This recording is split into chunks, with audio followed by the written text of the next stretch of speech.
Kang Taemin pulled the rough maintenance jumpsuit over his expensive suit and checked his reflection in the mirror. The CEO of Stellar Dynamics Corporation looked nothing like himself in the worn blue uniform. Perfect. Today, he would walk among his thousands of employees as just another worker, invisible and unrecognized. Station Omega-7 stretched out before him like a massive metal city floating in the void. Through the corridor windows, he could see the beautiful chaos of space traffic. Cargo haulers from the mining colonies, sleek passenger liners headed to the outer worlds, and the occasional military patrol ship keeping watch for pirates or worse things that lurked in the dark between stars. The orbital restaurant sat at the heart of the station, its huge transparent dome offering a breathtaking view of the galaxy beyond. Taemin had built this place to be more than just a dining hall. It was meant to remind everyone who worked here that they were part of something bigger than themselves, humanity's greatest adventure among the stars. He grabbed a toolkit from the maintenance closet and walked into the bustling restaurant. The noise hit him immediately. Conversations in a dozen languages, the clatter of dishes, the hum of environmental systems, and underneath it all, the deep vibration of the station's massive engines keeping them in perfect orbit. Space miners sat at round tables, their faces marked by years of hard work in the asteroid fields. Their clothes were permanently stained with the dust of distant worlds, and their hands bore the scars of handling raw materials that would become the building blocks of new colonies. They spoke in rough voices about ore prices and dangers encounters with claim jumpers. At another table, cargo pilots shared stories of their latest runs. One woman with short grey hair was describing a narrow escape from a pirate attack near the Centauri trade route. 3 ships came out of nowhere, she said, gesturing wildly with her coffee cup. My old freighter couldn't outrun them, so I had to hide in the rings of a gas giant for 6 hours until a patrol ship scared them off. Station personnel, engineers, doctors, teachers, and administrators filled the remaining tables. These were the people who kept Omega-7 running, who made it possible for 60,000 humans to live and work in the emptiness of space. They were the backbone of humanity's expansion into the galaxy. Taemin moved between the tables, pretending to check air filtration units while listening to conversations. He wanted to understand how his people really felt about their work, their lives, their dreams as CEO. He usually only heard what his executives wanted him to hear, but down here, among the real workers, he could hear the truth. He was adjusting event cover when he noticed her. Lee So-young moved between the tables with the practiced grace of someone who had been doing this job for years. She was young, maybe in her late 20s, with kind eyes and a gentle smile for every customer. But Taemin could see the exhaustion in the way she carried herself, the slight tremor in her hands when she thought no one was looking. What really caught his attention was the small table in the corner, near the massive viewport that showed the swirling colors of the Horsehead Nebula. A young girl sat there alone, watching the stars with intense concentration. Tae-min continued his fake maintenance work, but kept glancing toward the corner table. The girl was maybe 8 years old, with her mother's kind eyes and long black hair tied back in a simple ponytail. She wore a faded blue dress that had been carefully mended in several places, despite her obvious poverty. There was something special about her, an intelligence that seemed to shine from within. When So-young's break time came, she hurried to the corner table with a small bowl of soup and a piece of bread. Taemin watched as she sat down across from her daughter, and his heart nearly stopped at what he saw next. The little girl, No-yoon, reached for the spoon with trembling hands. Her fingers shook so badly that she couldn't control them. The spoon clattered against the bowl and soup spilled across the table. Instead of frustration or anger, No-yoon just looked sad. "It's okay, sweetheart," So Young whispered, quickly cleaning up the mess. "Mama will help you." Taimin had seen many things in his 43 years, the birth of new colonies, the discovery of habitable worlds, first contact with alien civilizations. But watching this mother gently feed her disabled daughter while speaking words of love and hope was somehow more moving than any of those historic moments. "See that blue star, Nayun?" So Young pointed through the viewport. "That's where Daddy used to work before the accident. He's watching us from there now." Nayun's eyes followed her mother's finger to the distant star, and despite her physical limitations, her smile was radiant. "Tell me about the ships, Mama."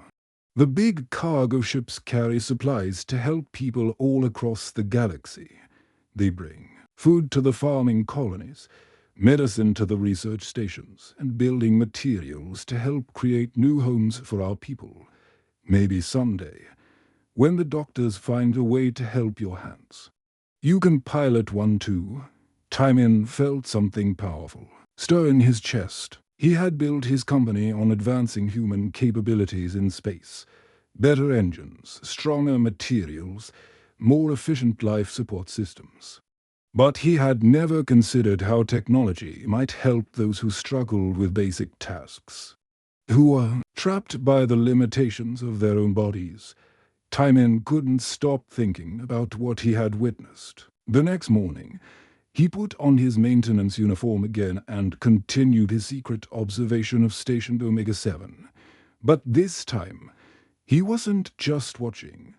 He was investigating. He followed Su Young's daily routine and discovered something that made his stomach turn.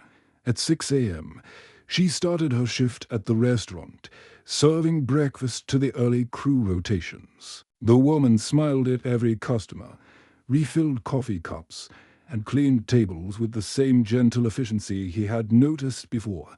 But when her restaurant shift ended at 2 p.m., she didn't go home to rest. Instead, she kissed Nayun goodbye and hurried to the administrative sector of the station. There, she put on a different uniform and began cleaning the offices of executives and department heads. Taimin watched her empty trash cans, vacuum floors, and scrub bathrooms until late into the night. And still, she wasn't done at midnight, when most of the station was asleep. So Young made her way to the cargo bay. Here, she joined the night loading crew, helping to move supplies from incoming freighters to the station's storage areas. The work was backbreaking, lifting heavy boxes, operating loading equipment, and organizing inventory in the massive warehouse sections. Taimin watched her struggle with a particularly heavy container of medical supplies. Her small frame wasn't built for this kind of physical labor, but she pushed through the exhaustion and pain. A fellow worker, a big man with cybernetic arms, noticed her struggling and helped her lift the container. "You shouldn't be doing this work so young," the man said kindly. "This is too heavy for you. I need the money." "Minho," she replied, catching her breath. "Nayun's medical bills keep growing, and the doctors say there might be new treatments available on the core worlds, but they cost more than I make in a year." Taimin felt his heart break a little more. This woman was working herself to death, literally destroying her body to care for her daughter. And for what? The hope that somewhere in the galaxy, some doctor might have a solution. The next day, Taimin positioned himself near the restaurant's communication booth. Many workers used this private space to make personal calls home to their families on distant worlds. He wasn't trying to spy, but when he heard So Young's voice, he couldn't help but listen. "Please, Dr. Chen, there must be something," So Young was saying to someone on the video screen. "She's so smart, so full of life. Her mind is perfect. It's just her body that won't cooperate." Taimin could see the doctor on the screen, a middle-aged man in a white coat sitting in what looked like a medical office on one of the core worlds. His expression was professional but cold. The look of someone who delivered bad news every day, Mrs. Lee.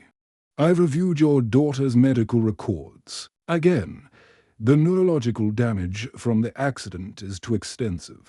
The tremors will likely worsen as she grows older. I'm sorry, but you should prepare for the possibility that she may never gain full motor control. But she's only 8. So Young pleaded. Surely medical science can do something. I've heard about new treatments, neural implants, gene therapy. Those treatments are experimental and extremely expensive. Even if they were available to civilians, the cost would be, well, let's just say it's not realistic for someone in your situation. The doctor's dismissive tone made Timon's blood boil. Here was a mother desperately seeking help for her child. And this man was basically telling her to give up because she was poor. I can get the money. So Young said firmly, I'll work more hours, take on extra shifts. Just tell me what it would cost. The doctor sighed. Mrs. Lee, we're talking about millions of credits. The procedures would need to be done at the advanced medical center on Earth Prime. The travel alone would cost more than most people make in a lifetime. After the call ended, Timon watched So Young sit in the communication booth for several minutes, crying quietly.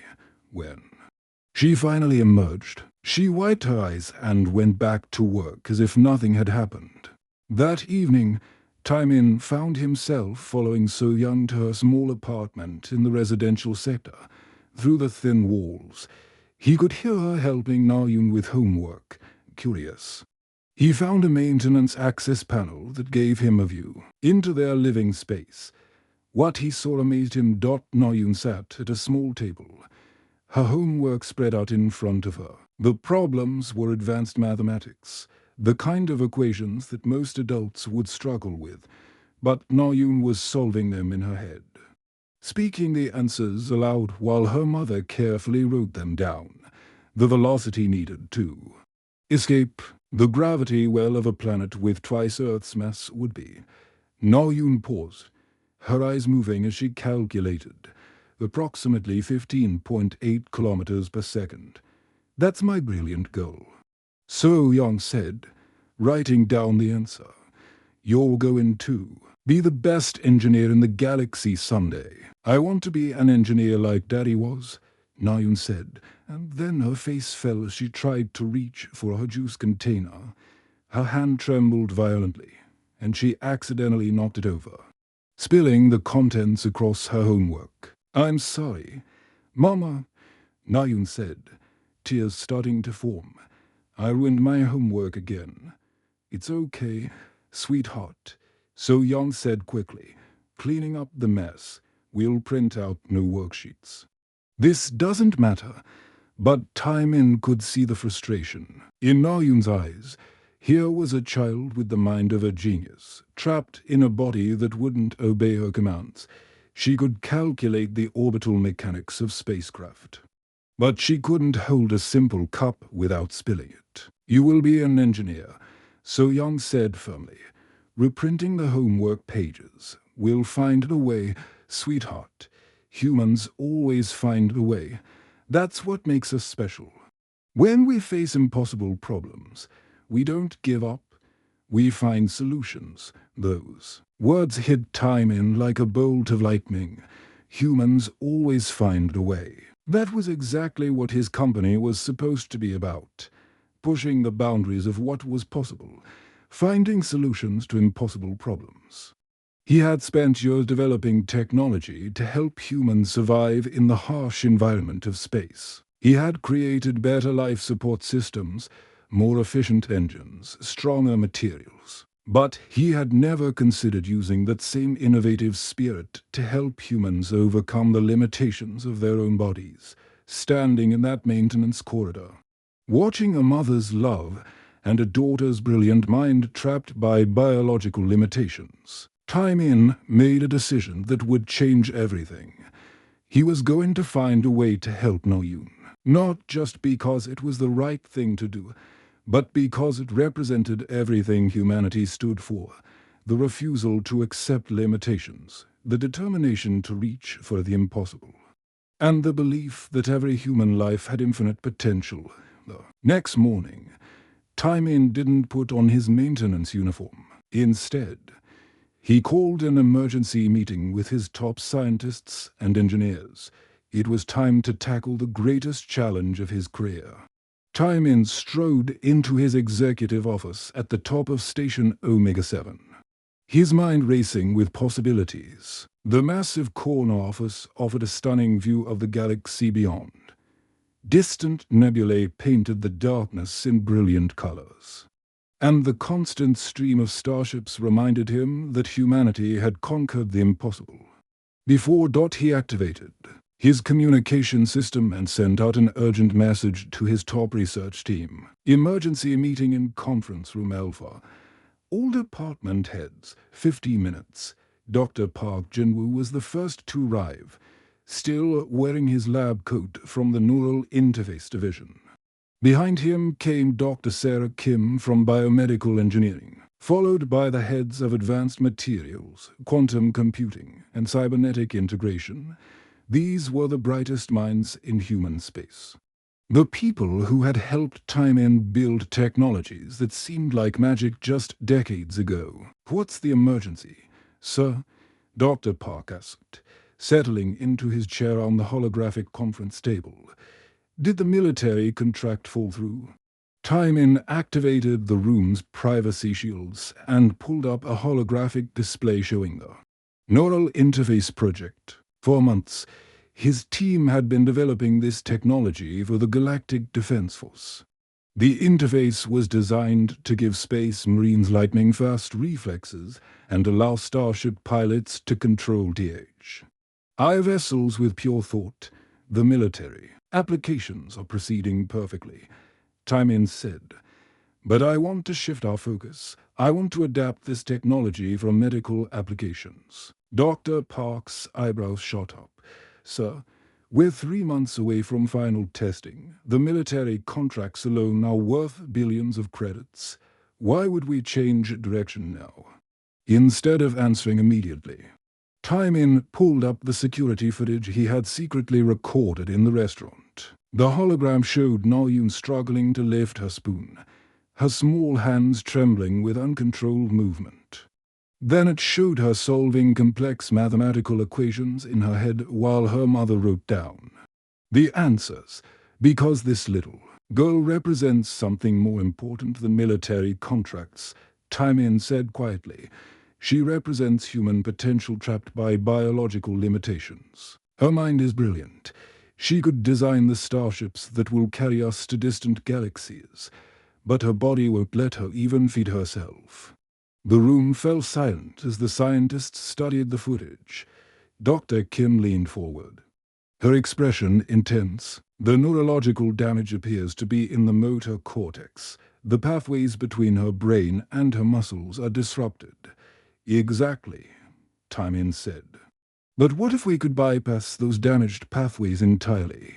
What if we could connect her intentions directly to her muscles using our neural interface technology?" Dr. Park was already running calculations on his tablet.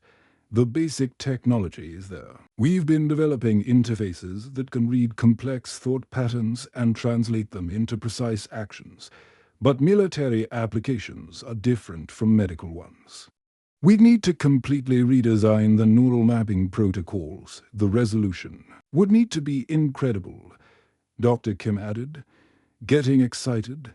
"We're not just talking about controlling a starship or enhancing reflexes. We're talking about fine motor control, the ability to hold a cup, write with a pen, tie shoelaces. The interface would need to interpret thousands of micro-intentions per second."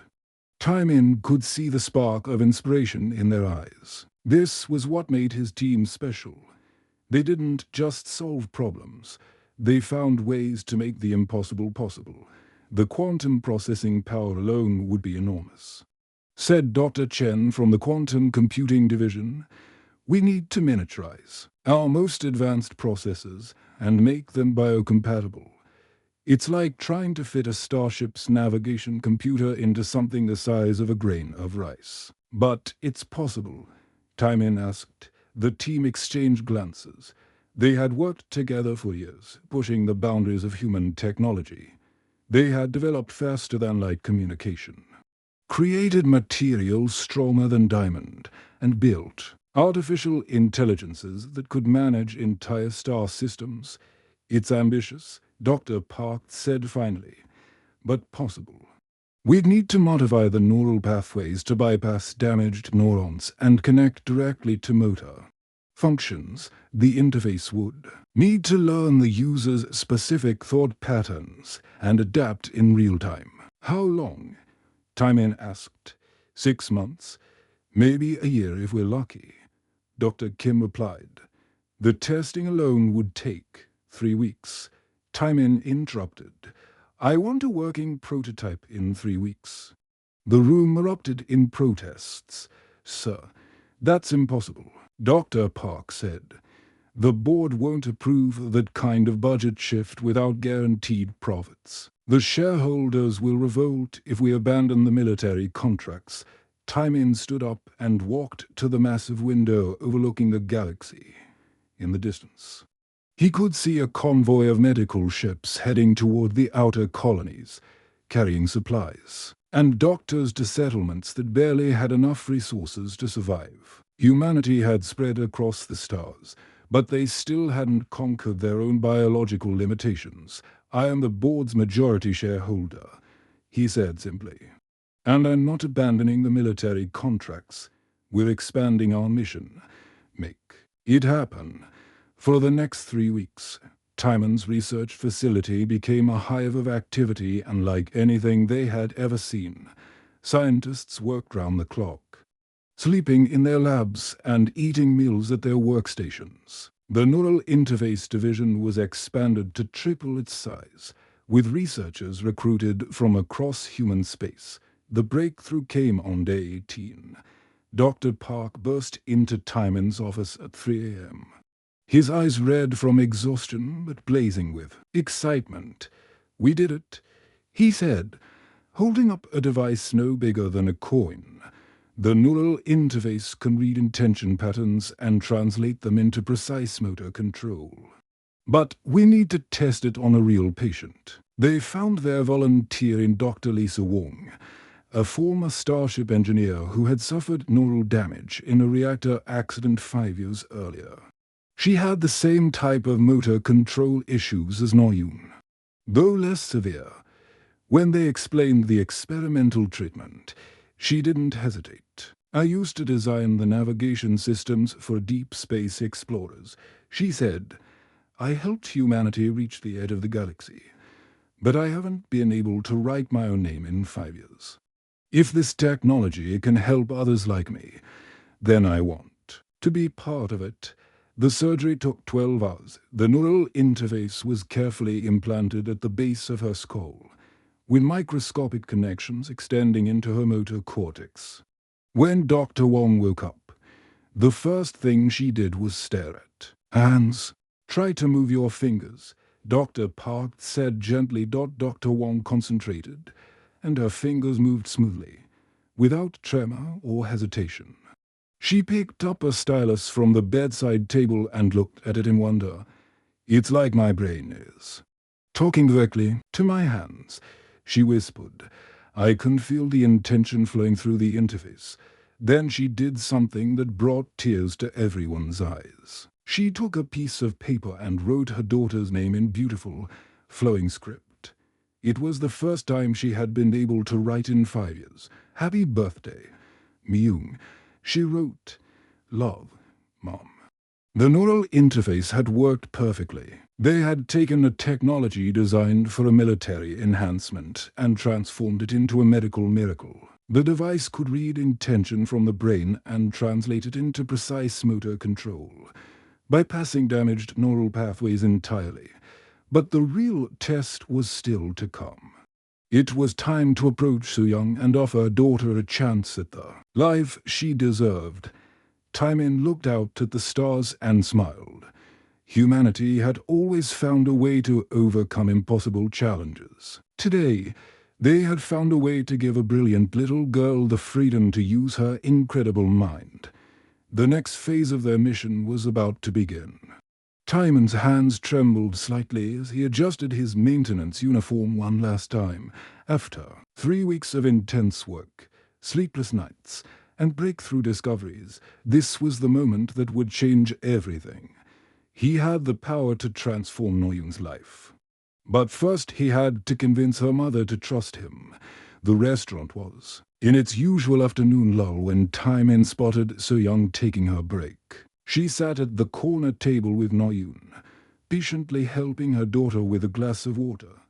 Noyun's hands shook as she tried to grip the cup, and water spilled across the table. "It's okay, sweetheart," So-young said gently, cleaning up the mess. "We'll try again." Timon took a deep breath and approached their table. "Excuse me, miss, I've been watching you care for your daughter." So-young's protective instincts flared immediately. Her eyes narrowed, and she moved slightly to shield Noyun from view. "If you have a problem with her being here during my work shifts, I can explain. I can't afford childcare, and she's no trouble to anyone." "No problem at all," Timon said quickly, raising his hands peacefully. "Actually, I have a proposition for you." He reached into his pocket and removed his maintenance badge, setting it on the table. Then he pulled out a different identification card, one that made So-young's eyes widen in shock and fear. "My name is Kang Timon," he said quietly. "I own this station." So-young's face went pale. She instinctively pulled Noyun closer, as if preparing to run. "Sir, I know having Noyun here during work isn't standard policy, but I can't afford childcare, and she never bothers the customers. Please don't fire me. I'll find another arrangement, I promise." "You misunderstand," Timon said, sitting down. Across from them, "I'm not here to fire you. I'm here to help your daughter." Noyun looked up at him with curious eyes, despite her physical limitations. There was an intelligence in her gaze that reminded Timon why he had started this whole project. "Help me how?" Noyun asked in her clear, young voice. Tidashmin pulled out a tablet and activated a holographic display. The image showed Dr. Lisa Wong, the volunteer who had tested the neural interface in the recording. She was writing her daughter's name with perfect penmanship. "This woman had the same condition as you, Noyun," Timon explained. "Her brain couldn't properly control her hands. But we developed a special device that helps her brain talk directly to her muscles." So-young stared at the hologram in disbelief. "That's impossible. The doctors said there was no cure for Noyun's condition. The doctors were working with old technology," Timon replied. "My company has been developing neural interface systems for space exploration. We've learned how to connect human thoughts directly to machines. But we realized we could also use this technology to help people whose bodies don't work the way they should." He showed them more footage. Dr. Wong picking up delicate instruments, writing complex equations, even playing a musical instrument, all with the same smooth, controlled movements that Noyun had never been able to achieve. "The procedure is experimental," Timon continued, "but early results are extremely promising. Noyun could have full motor control within days of the surgery."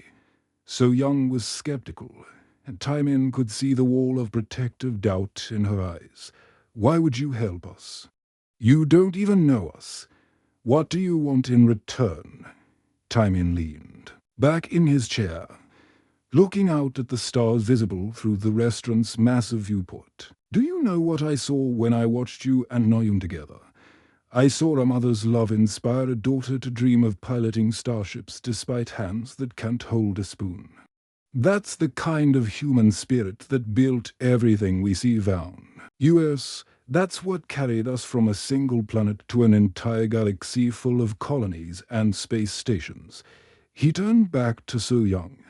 Your daughter has the mind of a genius. She could design the next generation of starships, discover new worlds, maybe even make contact with alien civilizations. But right now, she's trapped by the limitations of her own body. That's not just a tragedy for her. It's a loss for all, of humanity. Naoyun had been listening intently to every word. Would I really be able to control my hands? She asked. Could I write my own homework? Could I hug Mama without accidentally hurting her? Yes, Taimin said simply. All of that and more. So Young was quiet for a long moment, studying the holographic displays. What are the risks? She asked finally. Every surgery has risks, Taimin admitted. But our medical team is the best in human space. We've performed similar procedures on volunteers, and the success rate is very high. The interface is designed to work with your daughter's brain, not against it. Over the next several hours, Taimin brought in his medical team to explain the procedure in detail.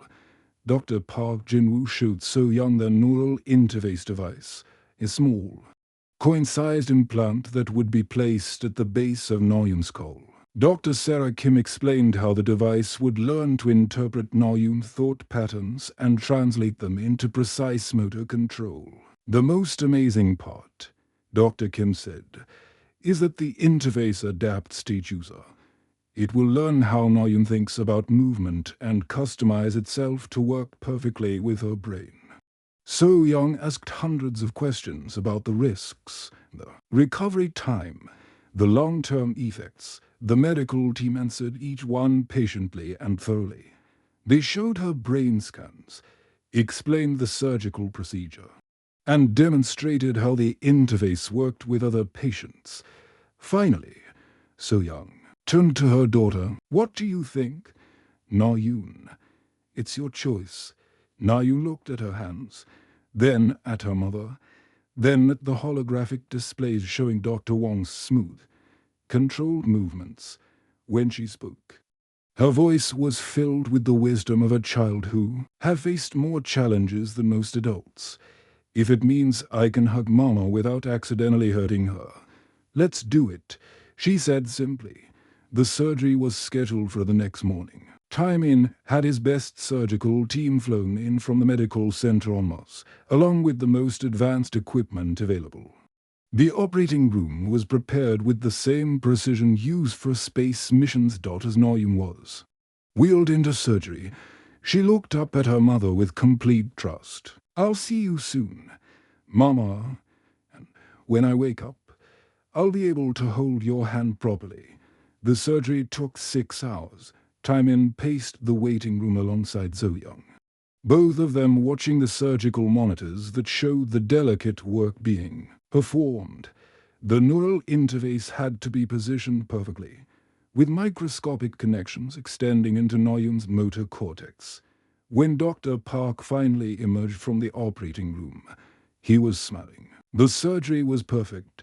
The interface is in place and already beginning to integrate with her neural pathways. Naoyun woke up slowly, her eyes focusing on her mother's face. The first thing she did was stare at her hands in wonder. They were perfectly still. No tremors, no uncontrolled movements. Try to move your fingers, Dr. Park said gently. Naoyun concentrated, and her fingers moved smoothly, one by one. She made a fist, then opened her hand, then wiggled each finger individually. Every movement was precise and controlled. It's like my brain is finally talking to my hands, she whispered in amazement. Slowly, deliberately, she reached out and touched her mother's face with perfect control. Her fingers traced So-young's cheek with the gentleness she had always wanted to show but had never been able to achieve. Mama, she whispered, tears of joy streaming down her face. I can feel exactly what I want to feel. So-young burst into tears, holding her daughter close. For the first time in Na-Yun's life, the hug was perfect. No accidental bumps, no uncontrolled movements, just pure love expressed through gentle touch. Taimin watched from the doorway. His own eyes wet with tears. They had done it. They had taken the impossible and made it real. Na-Yun's brilliant mind was finally free to express itself through a body that obeyed her will. The future had just become a much brighter place. 6 months had passed since Na-Yun's surgery, and Station Omega-7 had transformed into something Taimin had never imagined. What started as a commercial space station had become the most important medical facility in human space. The Neural Bridge Foundation occupied an entire section of the station, with state-of-the-art laboratories, surgical suites, and rehabilitation centers. The morning sun of the nearby star system cast golden light through the massive observation windows as Taimin walked through the medical wing. Everywhere he looked, he saw miracles happening. Children who had never been able to walk were taking their first steps. Adults who had lost motor control in accidents were learning to use their hands again. Former soldiers who had been injured in battles against space pirates were returning to active duty. But the most amazing sight was Na-Yun herself. The little girl who had once struggled to hold a spoon was now running through the corridors with perfect coordination, her neural interface, allowing her to move with the grace of a dancer. She wore a small badge that identified her as a bridge ambassador, the youngest advocate in the program's history. Tai-Min paused outside the main demonstration room, where Na-Yun was showing a group of visiting families how the neural interface worked. The families had traveled from across the galaxy, some from the mining colonies of the asteroid belt, others from the agricultural worlds of the Outer Rim, and a few from the research stations studying alien ruins near the galactic edge. Watch this, Na-Yun said to a boy about her age who was sitting in a wheelchair. His name was Jinho, and he had been injured in a transport accident on one of the frontier worlds. Before my surgery, I couldn't even feed myself. Now I can do this. She picked up a complex mechanical puzzle, the kind used to test engineering students, and began assembling it with incredible precision. Her fingers moved smoothly and quickly, each piece fitting perfectly into place. The watching families gasped in amazement. The best part, Na-Yun told the other children, isn't that I can control my hands. It's that I can finally show people what I was always thinking. My brain was never broken. It just needed a better way to talk to my body. Jinho's eyes filled with hope. Will I be able to walk again? Better than that. Na-Yun said with a smile, you'll be able to run, jump, maybe even learn to pilot a spacecraft. The neural interface doesn't just fix what's broken. It makes you better than you were before. From his office window, Taimin watched this scene with pride. His company had given Na-Yun more than just motor control. They had given her purpose. She spent her days helping other children adapt to their neural interfaces, teaching them exercises and games that helped their brains learn to work with the new technology. Dr. Park Jinwoo appeared at Taimin's side, carrying a stack of reports. Sir, the quarterly numbers are in. The military is still interested in the combat applications, but the medical division is showing unprecedented demand. We've received requests from across the galaxy. Taimin took the reports and scanned through them. The numbers were staggering. Hospitals from the core worlds to the frontier colonies were requesting neural interface systems. The Galactic Medical Council had approved the technology for widespread use. Even the alien species they had made contact with, the peaceful Zephyrians from the Andromeda sector, were interested in adapting the technology for their own people. Look at this, Dr. Park said, pointing to a specific report. The Asteroid Mining Consortium wants neural interfaces for their workers. They say it would reduce accidents and increase productivity. The deep space exploration teams want them. For their pilots, even the terraforming crews on the frontier worlds are requesting them. But the most impressive statistic was the success rate. Nearly 98% of patients who received neural interfaces regained full motor control within days of surgery. The few who didn't achieve perfect results still showed dramatic improvement in their quality of life. Then we expand. Timon said simply, every station, every colony, every ship. No human should be trapped by the limitations of their biology. When we have the technology to set them free, through the viewport, Timon could see the constant stream of spacecraft arriving and departing from the station. Cargo ships carried supplies to distant worlds, passenger liners transported families seeking treatment, and medical transports delivered neural interface systems to hospitals across human space. But today was special. A massive cargo convoy was preparing to depart for the frontier worlds, the dangerous regions where humanity was still expanding, where space pirates and alien predators posed constant threats. The ships were loaded with enough neural interface systems to equip every medical facility in the outer territories, sir. Dr. Park said, there's something else. Na-Yoon has been working on something in her spare time. He handed Timon a tablet, showing technical diagrams that made his eyes widen. They were designed for improvements to the neural interface system, modifications that would make the devices smaller, more efficient, and more powerful.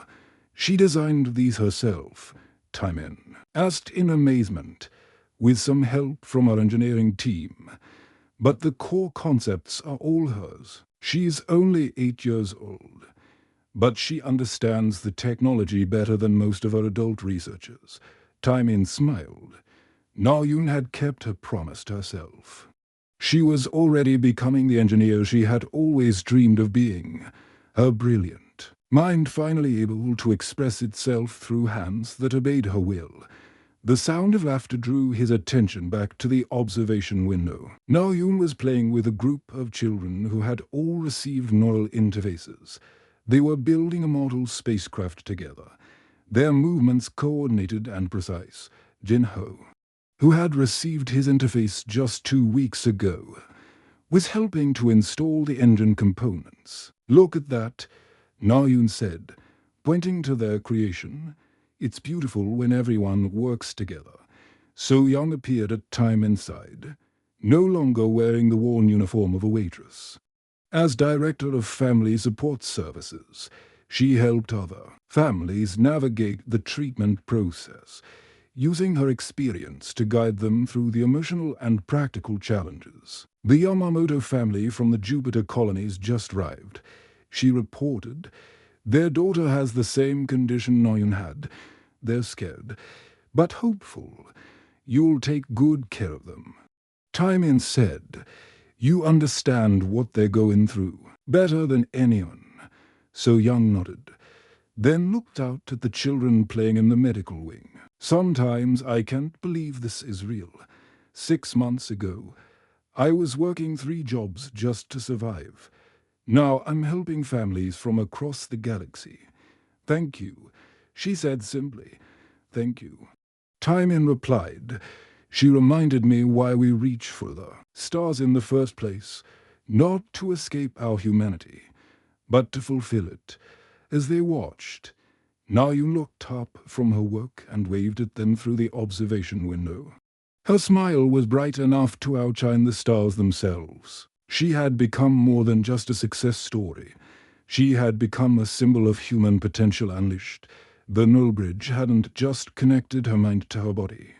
It had connected all of humanity to the realization that their greatest strength wasn't their technology, but their refusal to abandon each other. When one human suffered, they all worked together to find a solution. When one human achieved something amazing, they all celebrated the victory. In the distance, the cargo convoy began its journey to the frontier worlds. Each ship carried not just medical equipment, but hope itself. Children who had never been able to walk would soon take their first steps. Adults who had given up on their dreams would find new purpose. Families who had been broken by tragedy would be made whole again.